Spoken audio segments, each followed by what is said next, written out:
Hola, de nuevo bienvenidos al desarrollo del curso. Ahora nos vamos a concentrar en la unidad temática número 3, denominada Cambio climático y el contexto histórico del fenómeno. Para esto, inicialmente desarrollaremos el concepto de cambio climático, luego miraremos unos signos del cambio climático en un contexto global y finalmente miraremos cómo ha sido la cronología del fenómeno desde los eventos de reuniones y demás expresiones del fenómeno en el contexto global.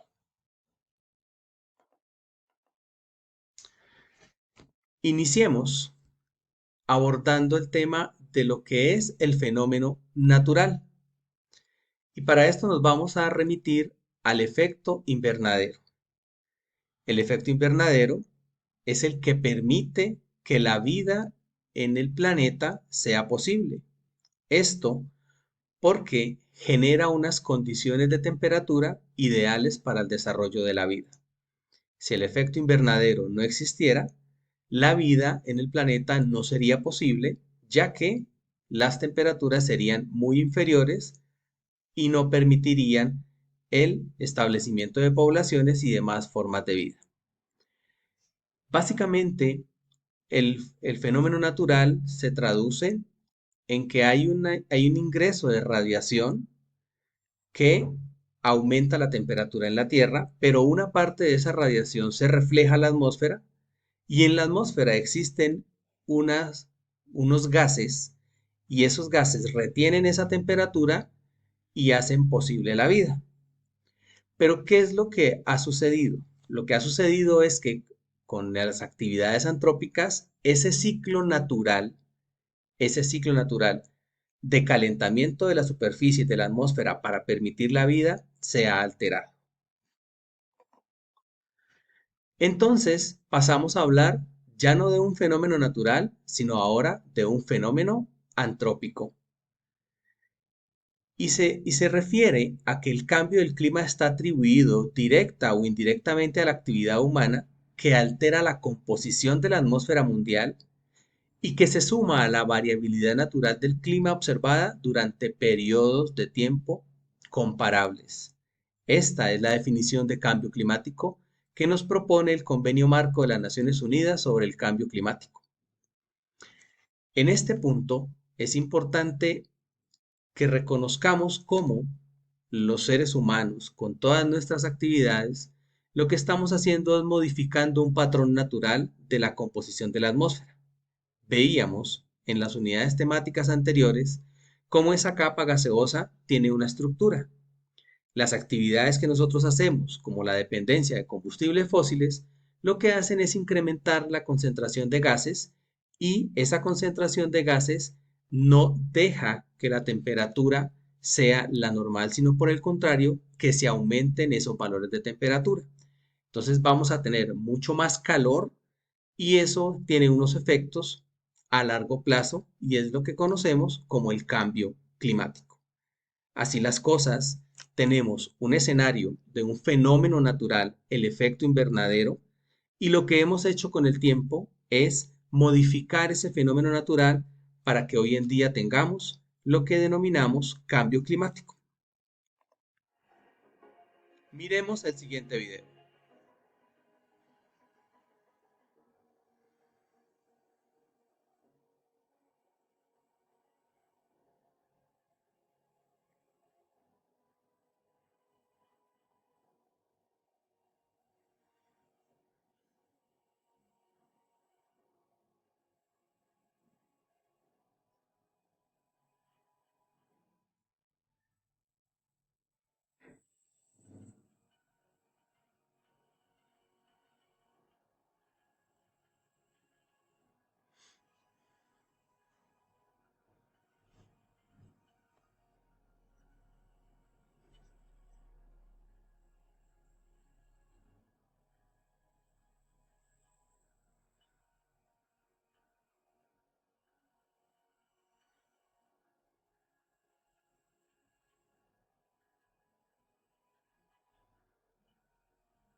Muy bien. Entonces, ese es un apoyo audiovisual que nos permite tener un poco de contexto sobre la dimensión de lo que hemos logrado crear como seres humanos a partir de la modificación de un fenómeno natural.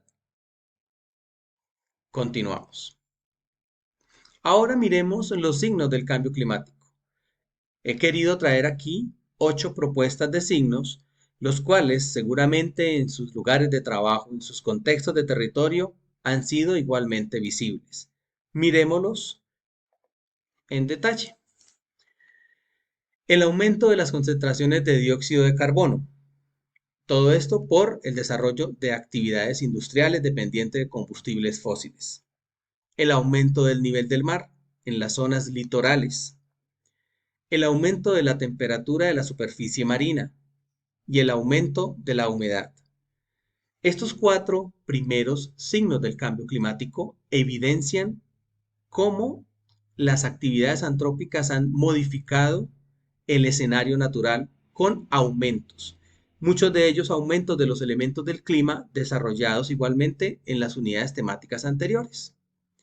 Luego tenemos la migración de especies de fauna, cambios en la fenología de las especies, esto es lo que hace que ya no florezcan en los mismos periodos de tiempo y que en el caso de la fauna los animales empiecen a buscar otro tipo de hábitat para poder residir y perpetuar, así como de reproducirse. El aumento de la temperatura terrestre y finalmente la disminución de la criósfera. Este último está mucho más expresado en los polos, que han sido objeto de mucho estudio, de mucha documentación y sobre el cual también nosotros debemos tomar acciones. Todo lo que suceda en uno de los elementos del cambio del sistema climático termina por repercutir en el otro. Entonces, si la criósfera se afecta, la atmósfera, litosfera, hidrosfera también van a tener implicaciones negativas. Ahora miremos cómo ha sido un poco la línea de tiempo del cambio climático, un poco de la cronología del cambio climático desde 1712 hasta el año 2015, que es donde se lleva a cabo un evento muy importante donde se tomó una decisión fundamental para todo lo que se espera hacia futuro. Hechos que vale la pena destacar. En 1712 se inventa la máquina de vapor, es decir, empieza todo aquel proceso de la industrialización, de la revolución industrial, y eso hace que se incremente la demanda de combustibles fósiles. En 1800 empieza a medirse el incremento de la población, 1.000 millones de habitantes. En 1824 se describe el efecto invernadero como fenómeno natural que permite la vida en la Tierra. Hacia 1930 ya la población se duplicó, pasamos a ser 2.000 millones de habitantes. En 1938 empiezan a expresarse y a evidenciarse cómo la temperatura empieza a aumentar y ese aumento ya es producto de todo lo que sucedió atrás con la revolución industrial. Hacia 1960 la población ya es de 3.000 millones de habitantes. Entonces, démonos cuenta cómo en esa primera línea ya hay elementos que empezaban a tener relación directa con el aumento de la temperatura, siendo los inventos de máquina a vapor y todo lo demás de industrialización lo que sentó las bases para el incremento de la dependencia de combustibles fósiles y por ende, bueno, que tengamos unos aumentos de temperatura. Y de igual forma, detallemos cómo la población ha ido incrementando y a mayor población también se demandan muchos más bienes y servicios para cubrir las necesidades de ellos. Miremos la segunda línea. En esta segunda línea tenemos ya unas conferencias sobre el medio ambiente, es decir, la preocupación ya se traduce un poco más al escenario político, de diálogo, de concertación, y se crea el Programa de las Naciones Unidas para el Medio Ambiente, un programa que con el paso del tiempo se ha fortalecido para buscar entender y tomar acciones que permitan mitigar el cambio climático. Hacia 1988 se crea el IPCC, que es el Grupo Intergubernamental de Expertos en Cambio Climático.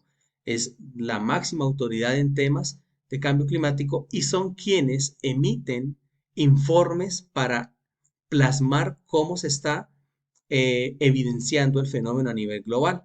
Y eso se da en 1990, cuando emiten el primer informe del IPCC y establecen que la temperatura ha aumentado de 0,3 a 0,6 grados en el último ciclo, siendo la explicación de eso los argumentos que estaban en la primera línea de tiempo. Hacia 1992 aparece la Cumbre de Río, un escenario de discusión política global donde los países se sientan a hablar y se acuerda estabilizar las concentraciones de gases de efecto invernadero en la atmósfera. Bien, esto con el fin de empezar a reducir el efecto del cambio climático. Luego tenemos el protocolo de Kioto, que también en esa misma línea buscaba acciones para mitigar y frenar el cambio climático, pero volvemos y encontramos en 1999 cómo la población mundial pasó a 6.000 millones de habitantes, una tendencia constante en crecimiento. Entonces, esta segunda línea ya nos presenta un escenario más político-administrativo donde se empiezan a tomar medidas y donde el mundo entero empieza a ser consciente de que hay que tomar acciones urgentes. Y finalmente encontramos una tercera línea. Entonces, en el 2001 se emite el tercer informe del IPCC, donde se expresa una nueva evidencia de que las emisiones de la humanidad son las principales causas del calentamiento. Bien, es decir, estamos modificando el fenómeno natural para crear uno nuevo que nos está aumentando la temperatura. Hacia 2006, las emisiones de carbono procedentes de quemas, combustibles fósiles y la industria llegan a 8.000 millones de toneladas. Entonces, mayor cantidad de población, mayor industrialización, más contaminación, más dependencia de combustibles fósiles. En el 2008, el proyecto Kremlin muestra que las concentraciones de CO2 han aumentado de 315 partes por millón a 1958 partes por millón. Entonces, es un escenario donde se muestra cómo las emisiones, las concentraciones de emisiones aumentan constantemente y eso es lo que tenemos que reducir. Y en el 2011, un nuevo censo poblacional global nos muestra que somos ya 7.000 millones de habitantes. Hemos estado incrementando nuestra tasa de población y eso tiene una relación directa con lo que es el cambio climático. Hacia 2012 se ratifica que el hielo marino está reduciéndose. Ya tenemos solamente 3.41 millones de kilómetros cuadrados, la extensión más baja desde el verano de 1979. Y finalmente en el 2015, la COP21, que es el Acuerdo de París, donde los estados y los gobiernos se unen para mitigar las emisiones de gases y lograr que la temperatura no supere los 2 grados a nivel global. Muchas gracias por su atención. Los invitamos a estar pendientes de las actividades complementarias de este módulo 1, Fundamentos del Cambio Climático.